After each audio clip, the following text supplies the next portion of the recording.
আজি আমি future continuous tense শৰ্টেষ্ট ওয়েত আমি শিকিবলৈ চেষ্টা কৰিম ঠিক আছে বলকচোন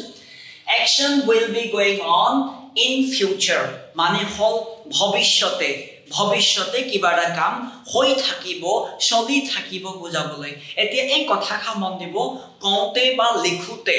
যদি আপোনাৰ কথাখা ভৱিষ্যতে কিবা এটা কাম চলি থাকিব হৈ থাকিব কৰি থাকিব বুজায় সেই ক্ষেত্ৰত আপুনি ফিউচাৰ কন্টিনিউয়াস টেন্সৰ ব্যৱহাৰ কৰিব দেই বুজি পাইছে নহয় বলক ইয়াৰ ডেফিনিশন হৈ গ'ল আৰু ইয়াৰ ফ্ৰেমৱৰ্কস টু হল suppose subject shall will be v1 ing object future continuous টেন্সত সদায় be লাগিব আৰু v1 ing লাগিব এই কথা মনত থব দেই sentence hall I will be dancing at the party মানে হল মই পাৰ্টিত নাচি থাকিম কিমান সহজ বুজি পাইছে তো মই আশা কৰিছো এই কথাটো আপুনি বুজি পাইছে আৰু আমাক আপোনালোকৰ সাপোৰ্ট লাগে সহাৰি লাগে সহযোগ লাগে